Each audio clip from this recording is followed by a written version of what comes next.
नमस्ते दोस्तों, आज इस चैनल में आप लोगों का स्वागत है। इस चैनल के माध्यम से हम आप लोगों को बताने के लिए जा रहे हैं कि मनुष्य अपने अंदर जो भय चल रहा है, डर चल रहा है और नकारात्मक जो बातें चल रही हैं उनको कैसे दूर करें, इस बारे में हम आज चर्चा करेंगे। तो सुनिए, सबसे पहले हम ये देखते हैं कि ये विचार कहाँ से आते हैं, क्यों आते हैं। तो देखिए, ये मनुष्य शरीर है, इसके अंदर एक शक्ति काम करती है जिसे आत्मिक शक्ति कहते हैं। इसका दूसरा नाम परमात्मिक शक्ति भी है। इसके अंदर मन है, विषय विकार हैं, काम क्रोध मद मोह लोभ, ये सभी इसमें सूक्ष्म रूप से वास किए हुए हैं।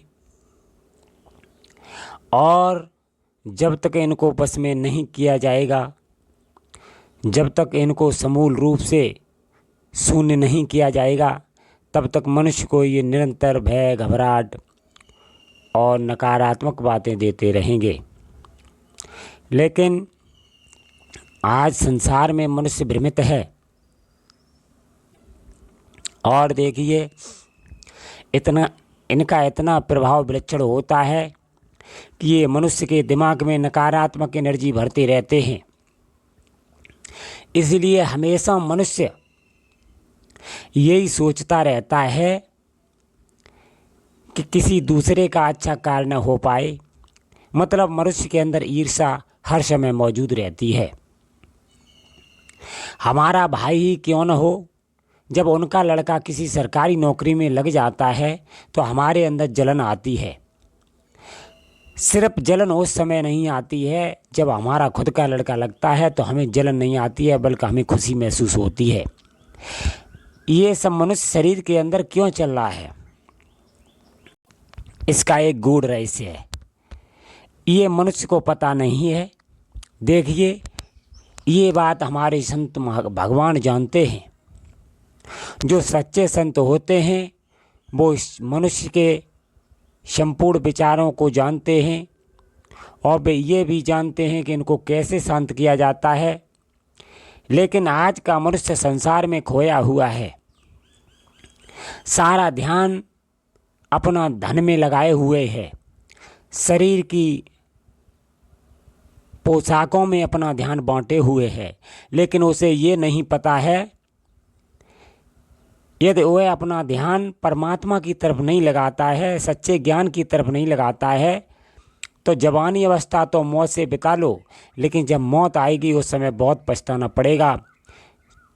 मृत्यु के उपरांत धर्मराज की कचहरी में जाना पड़ता है, एक एक जीवन का हिसाब देना पड़ता है। आज का मनुष्य ये भूल में है। कोई किसी के साथ चोरी कर रहा है, कोई बेईमानी कर रहा है, लेकिन ये महान मूर्ख व्यक्ति हैं। इनको ये पता नहीं है कि कर्म की जो गति है विलक्षण है। हम जैसा करेंगे वैसा ही हमारे साथ होगा। जब आप गलत निरंतर कर रहे हैं और दूसरे को उपदेश दे रहे हैं ऐसा न करो, ये बिल्कुल गलत है, महापाप है। पहले खुद स्वयं का सुधार करो, उसके बाद दूसरों को उपदेश देना अच्छी बात है। आज के समय में मनुष्य दूसरों के साथ चोरी चपाटी कर रहा है, लेकिन उसे ये नहीं पता है कि आगे ये कर्म हमारे सामने आएंगे, हमें कितनी बड़ी सज़ा देंगे। लोगों, भगवान आपको माफ़ कर सकता है, मैं सत्य कह रहा हूँ, लेकिन कर्म आपको माफ़ कभी नहीं कर सकते। एक एक कर्म हिसाब लेके रहता है। इसीलिए भगवान कृष्ण ने ये गीता में कहा है कि कर्म की गति न्यारी है। इसलिए मैं उस रहस्य को बताने के लिए जा रहा हूँ कि जहाँ मनुष्य के अंदर ये विचार घबराहट क्यों चलती है। देखिए, जब तक मनुष्य को सच्चा ज्ञान नहीं होगा, सच्चा ज्ञान प्राप्त नहीं होगा। सच्चा ज्ञान का मतलब है एक ऐसी शक्ति से जुड़ना, परम शक्ति से जुड़ना। मतलब किसी सतगुरु की खोज करके, उनसे दीक्षा लेकर के जब हम परम शक्ति से जुड़ जाते हैं, वो परम शक्ति हमारे शरीर के अंदर जब प्रविष्ट होती है तो हमारी जो आत्मिक शक्ति है वो शून्य अवस्था में पड़ी हुई है। जब उसे शक्ति मिलती है तो वो परम शक्तिमान हो जाती है और शरीर के अंदर जो नकारात्मक एनर्जियां हैं, मन का वेग है, काम क्रोध मद मोह लोभ का वेग है, इन्हें शांत कर देती हैं।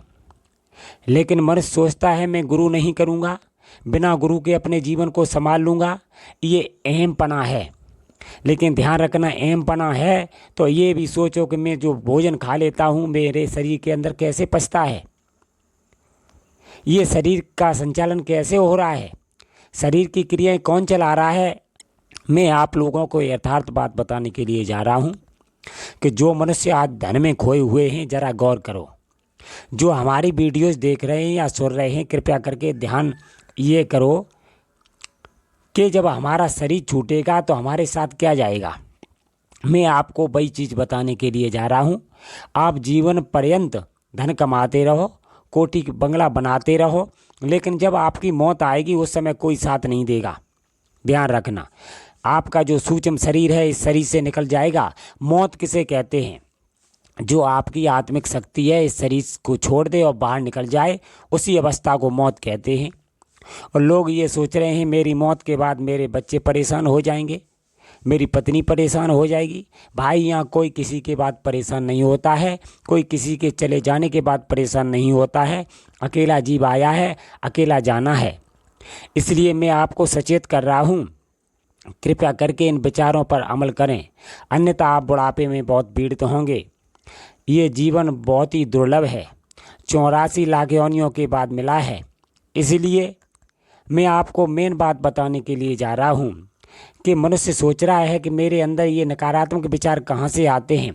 आज के समय में मनुष्य और उपदेशक ये समझाते हैं कि अहम छोड़ दो, गुस्सा छोड़ दो, क्रोध करना छोड़ दो, बहुत बहुत बातें समझाते हैं, काम को छोड़ दो।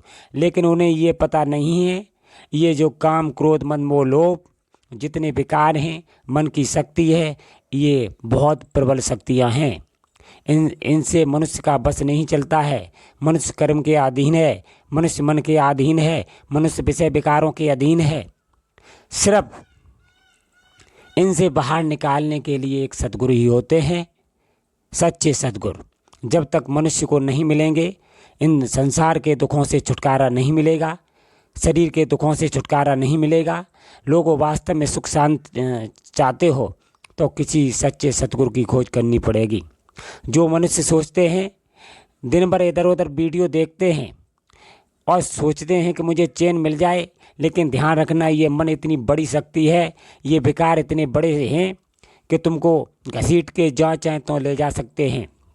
इसलिए मैं आपको एक ही राय बता रहा हूँ, किसी सच्चे गुरु की खोज करके उस युक्ति को अपना करके सुबह शाम जब आप ध्यान करेंगे तो आपके अंदर जो शक्ति सतगुरु के द्वारा प्रविष्ट होगी, इतनी प्रबल शक्ति होती है, वो आपकी आत्मिक शक्ति को जागृत कर देगी। आत्मिक शक्ति जब जागृत हो जाएगी और उसके आगे जो जितने विकार हैं, मन है, ये जितने विकार हैं, इंद्रियों का विकार, मन काम क्रोध मद मोह लोभ, ये सब शांत हो जाएंगे।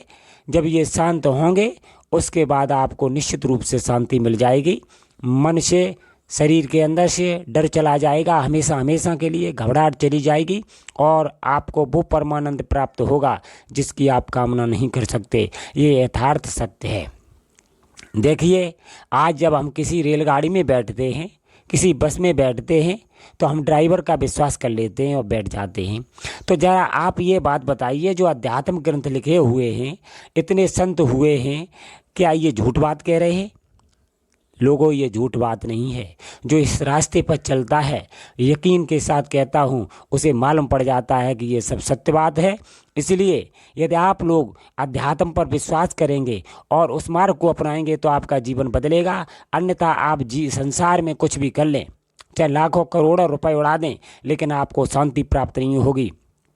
आज के समय में एक दूसरे को देखकर ईर्ष्या पैदा हो रही है। ये क्यों हो रही है? मनुष्य अपने को श्रेष्ठ मानता है। ये बात सत्य है कि उसके अंदर जो शक्ति पड़ी हुई है, आत्मिक शक्ति श्रेष्ठ है। इसलिए प्रत्येक मनुष्य का ये भाव रहता है कि मैं इस काम में श्रेष्ठ हो जाऊं, इस काम में श्रेष्ठ हो जाऊं। लेकिन ऐसे श्रेष्ठ नहीं हो पाओगे। श्रेष्ठ बनने के लिए उस युक्ति को अपनाना पड़ेगा, उस युक्ति का पालन करना पड़ेगा। सुबह शाम परमात्मा का ध्यान करना पड़ेगा, परमात्मा का नाम लेना पड़ेगा और गुरु के प्रति समर्पण होना पड़ेगा। जब इस प्रकार की जब आप आदतें अपना लोगे और सच्चे गुरु को ढूंढ लोगे तो जितने भी आपके विकार हैं सब शांत हो जाएंगे, मन शांत हो जाएगा और आपको स्थायी आनंद की प्राप्त हो जाएगी। लेकिन कोई सोचे हम गुरु नहीं बनाएंगे, ऐसे ही शांति को प्राप्त कर लें, तो आप जीवन भर किताबें पढ़ते रहें, आपको शांति कभी मिलने वाली नहीं है। लोगों में यथार्थ सत्य ज्ञान आपको दे रहा हूँ। यदि वास्तव में आप सच्चे सतगुरु को ढूंढ करके उनसे युक्ति अपना करके और उस युक्ति को अपने जीवन में उतारोगे तो आपको आपके अंदर से डर भय हमेशा हमेशा के लिए चला जाएगा। आपका मन है जो इतना विलक्षण हो जाएगा कि आप बड़े से बड़े कार्य के लिए नहीं डराएंगे। आपके अंदर शांति आ जाएगी, आपके अंदर परमानंद की अनुभूति होगी। यही मनुष्य जीवन का उद्देश्य है और इस ज्ञान के द्वारा वही मनुष्य को प्राप्त होने लगता है जो मैं बता रहा हूँ। बिना गुरु के और बिना सत्संग के आज तक न किसी को लाभ मिला है, न संसार में मिलेगा। इसलिए भाइयों, इन बातों पर आप अमल करेंगे तो आपका जीवन बदल जाएगा, आपका मन शांत हो जाएगा, आपके अंदर से डर भय घबराहट हमेशा हमेशा के लिए चला जाएगा। और आप इन बातों को नहीं अपनाएंगे तो जीवन भर आप इधर उधर ही भटकते रहेंगे, डर भय के चक्कर में पड़े रहेंगे और जीवन को बर्बाद कर लेंगे। धन्यवाद मित्रों।